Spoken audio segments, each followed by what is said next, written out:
They called her a cast-off bride, but God had bigger plans for her journey than any earthly man could imagine. Sarah Beth Morrison stood on the weathered platform of Cedar Ridge Station, her worn leather satchel clutching everything she owned in this world.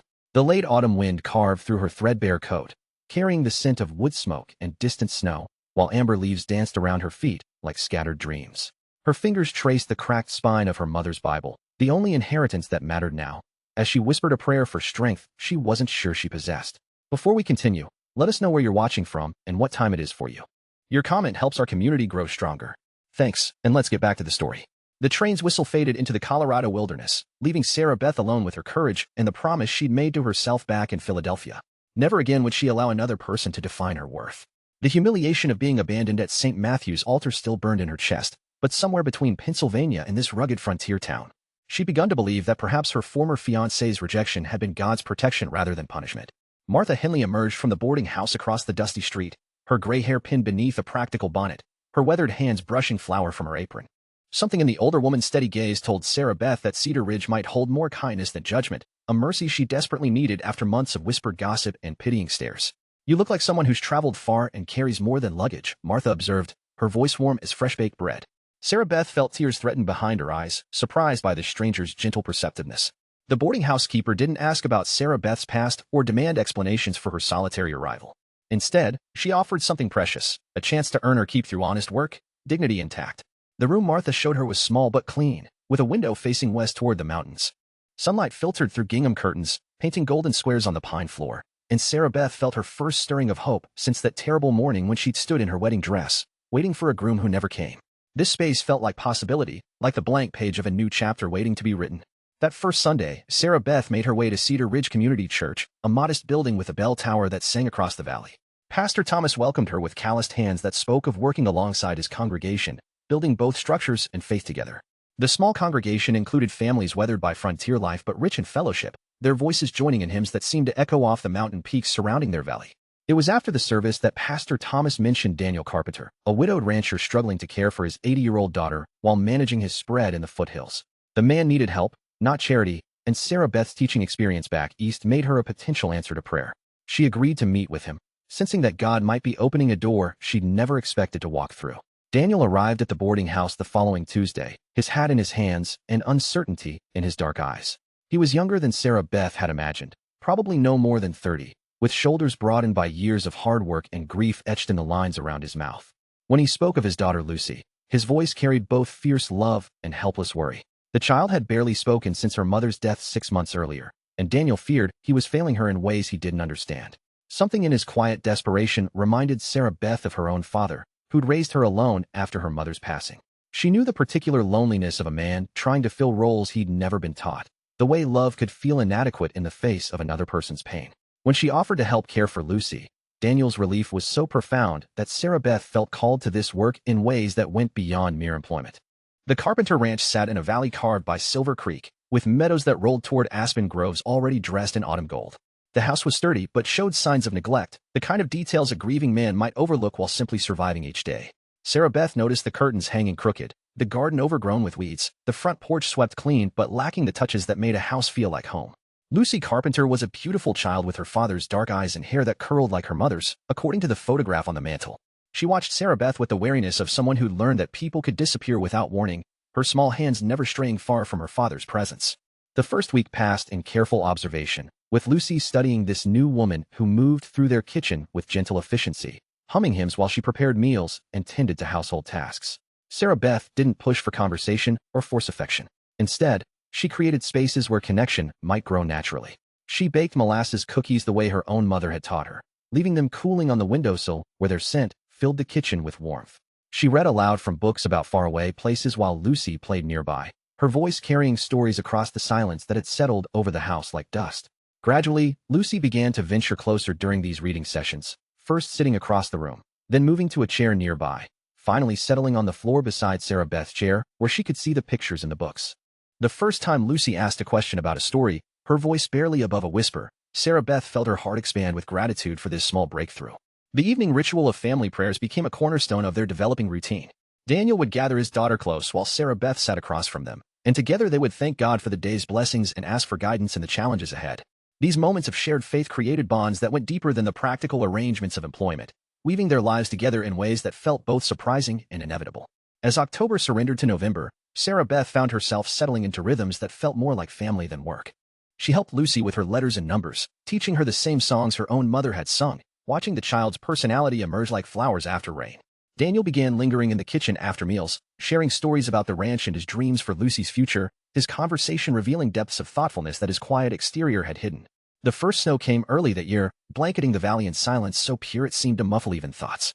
Sarah Beth stood at the kitchen window watching Daniel and Lucy build a snowman in the yard, the child's laughter ringing clear as bells across the white landscape. Something shifted in her chest as she witnessed this moment of joy, realizing that she'd begun to think of this place not as temporary employment but as home. Her contentment was shattered the following week when a letter arrived bearing the seal of her former fiancé's family. The Washingtons had discovered her whereabouts and felt compelled to warn the good people of Cedar Ridge about the woman in their midst. The letter detailed her abandonment at the altar, suggesting character flaws that had made her unsuitable for marriage, implying that any decent family should be cautious about allowing such a person near their children. Martha delivered the letter with tears in her eyes and fire in her voice, having been shown the contents by the postmaster, who felt duty-bound to share such information with the community. The betrayal cut deeper than Sarah Beth had expected, not just because her past had followed her west, but because she'd begun to believe she might finally escape the shadow of that terrible day. Word spread through Cedar Ridge with the speed that only small-town gossip could achieve. At the general store, conversation stopped when Sarah Beth entered. At church, she felt the weight of sideways glances and whispered speculations. Some of the townspeople who'd begun to accept her now questioned their judgment, wondering what secrets she might be hiding, what other deceptions might be uncovered. Daniel heard the rumors at the bank, where several men suggested that perhaps he should reconsider his arrangements with Sarah Beth. Their concern was couched in terms of propriety and Lucy's reputation, but the underlying message was clear: a woman who'd been rejected by one man might not be suitable for respectable society. The pressure mounted as respected members of the community began to distance themselves from the Carpenter Families Association with their controversial housekeeper. The crisis came to a head on a bitter December morning when Lucy developed a fever that spiked dangerously high. Daniel rode hard for town to fetch the doctor, leaving Sarah Beth alone with the delirious child whose temperature refused to break despite every remedy she tried. For 18 hours, Sarah Beth maintained a vigil that tested every ounce of faith she possessed, bathing Lucy with cool cloths, forcing small sips of water between cracked lips, praying with an urgency that seemed to shake the very foundations of heaven. When Lucy's fever finally broke near dawn, the child's first coherent words were to call Sarah Beth Mama, a mistake born of illness but revealing a truth that had grown in both their hearts. Sarah Beth wept as she held the recovering child, knowing that this moment of grace had cost her everything she'd hoped to build in Cedar Ridge. The townspeople who'd already questioned her presence would never accept a woman who'd allowed a child to call her by such an intimate name. Daniel returned with Dr. Matthews to find Lucy sleeping peacefully in Sarah Beth's arms. The crisis passed, but the implications clear to everyone involved. The doctor praised Sarah Beth's care, stating that her devotion had likely saved the child's life, but even his professional approval couldn't shield her from the storm of disapproval that was building in town. Several prominent families had already made their feelings known. Sarah Beth Morrison was not welcome in their community. That evening, as Lucy slept safely in her own bed, Sarah Beth told Daniel that she would be leaving Cedar Ridge. The decision broke her heart, but she couldn't bear to see him and Lucy suffer for her presence. She'd saved enough money for train fare east, and perhaps it was time to accept that some chapters of life were meant to be brief, their purpose fulfilled in seasons rather than lifetimes. Daniel listened to her quiet explanation with his hands clenched at his sides, his jaw tight with an emotion Sarah Beth couldn't quite identify. When she finished speaking, he was silent for a long time, staring into the fire that crackled in the hearth. Finally, he turned to face her with eyes that held more determination than she'd ever seen in their dark depths.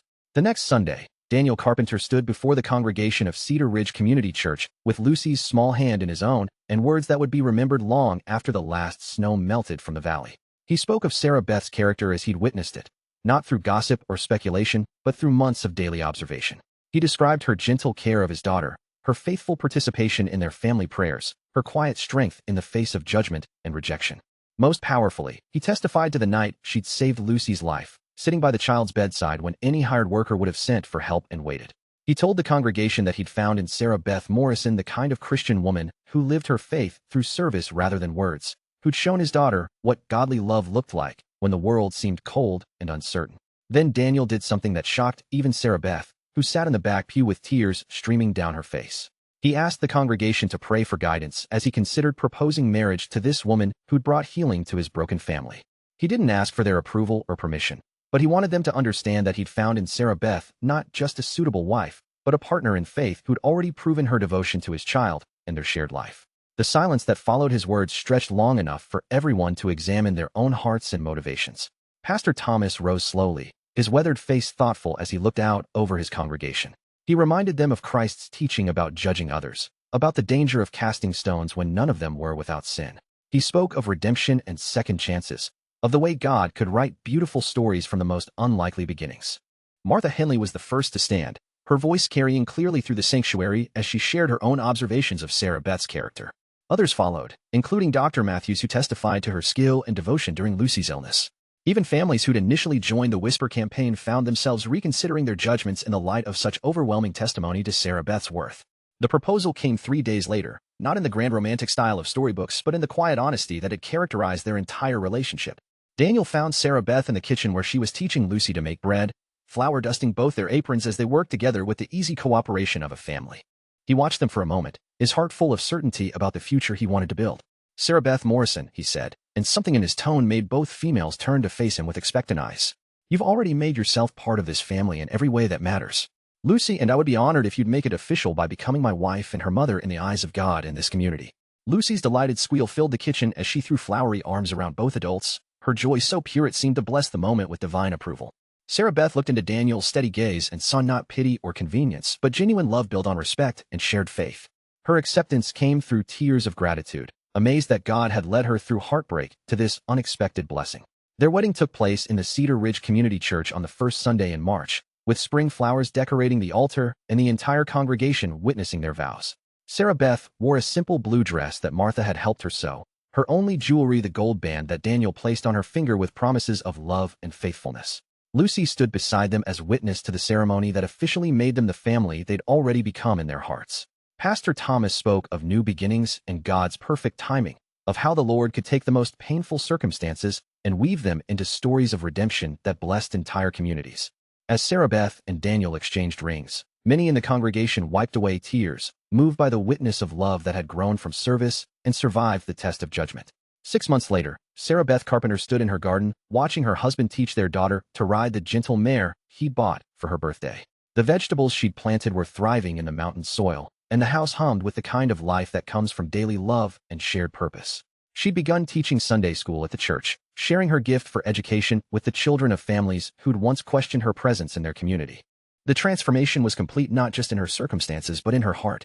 The woman who'd once defined herself by rejection and abandonment now understood that every closed door had been preparation for the one that would open onto her true calling.